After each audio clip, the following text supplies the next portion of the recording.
Hello YouTube, long time no see. Chris Denny with Denny's Country Life here, reporting live from Ferndale, Washington. Today I wanted to do a video giving you the pros and the cons of an inexpensive Titan attachment, skid steer quick attach, or should I say global quick attach to skid steer quick attach adapter. As far as price goes, obviously Titan Attachments is going to be half the price of anything that you would get from a local distributor or dealership. So that's a big plus. I've had a few other Titan Attachments implements or adapters and things like that, and for the most part I've had pretty good luck with them. This particular adapter, I'll say, has been a little bit more trying than some of the other ones. So I like to step back just a little bit and say, you get what you pay for. Every bucket or attachment that I've ever purchased from a reputable dealer with a good name brand, let's just say, Frontier or Woods or, a New Holland made bucket or whatever, or at least built to New Holland standards by somebody else, who knows. But anyway, they've all had great fitment and everything connected smoothly, and they worked as intended every time. I've also owned several Chinese or imported adapter plates or attachments, and every single one of them I had to modify to make work, and that is terribly frustrating, especially if you want to just hit the ground running. You get your attachment and you uncrate it, or you put it together and you go to connect to it and it just doesn't work. You have to get the grinder out, get the torch out. I'm not kidding, this happens every single time. And with this adapter, there's no exception. It's been terribly frustrating. Has it worked for me? Yes. But I did, in fact, have to modify it to make it work properly. So I'll show you what the problems were and how I remedied that. And you're gonna laugh because one of them is just super hokey. I'm not proud of it, but it did make my life a lot easier. So, two big problems. One of them is this tensioner assembly to keep your levers from just flopping down on you, where they're engineered incorrectly. So you should be able to just tighten this bolt up and get more tension on it, and then that'll hold it in place. You couldn't, because of the way that they built it, and you can't disassemble this necessarily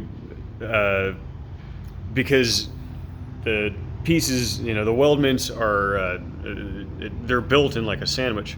So anyway, what I ended up doing was cutting a lock washer and then wedging it in there, and then taking a pair of pliers and then bending it back down, and that enabled me to get enough friction on this side so that this doesn't just flop down on you.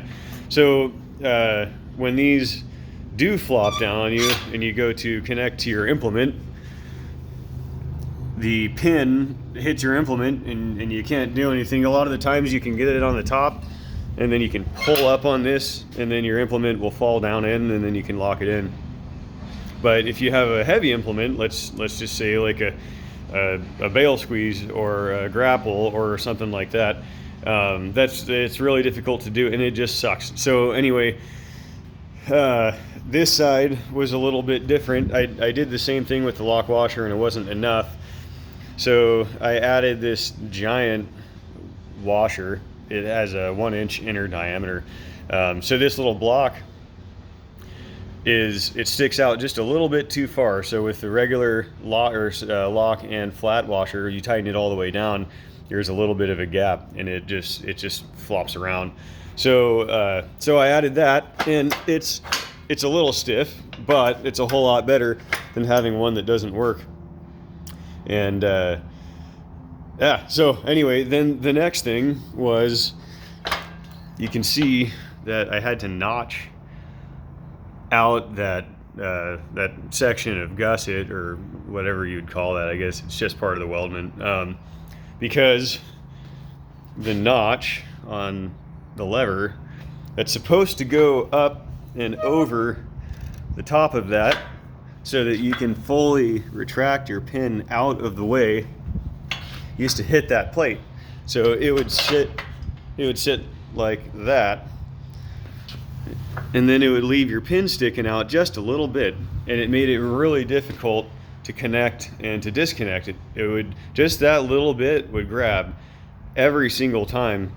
So if the stars didn't align and you didn't do everything just perfect, it wouldn't disconnect or connect. On a hot day when you have a lot to do, it's hay season, whatever you got going on, that is not fun, spending 5 minutes trying to disconnect from something because something was poorly engineered or poorly assembled. So anyway, that's it. Otherwise, this has actually been fantastic. It does the job for the money. It's worth it. Now, I will say, if I could afford to, I would buy US made implements anytime, or even Japanese made. I would like to do that if I could, but let's face it, I don't have as much money as I would like to have in this life. So anyway, I guess I'll close with that. Overall, it works, and with simple modifications, it works good. So anyway, thanks a lot for watching, guys. I appreciate you. Hope y'all take good care, and we'll catch you on the next video.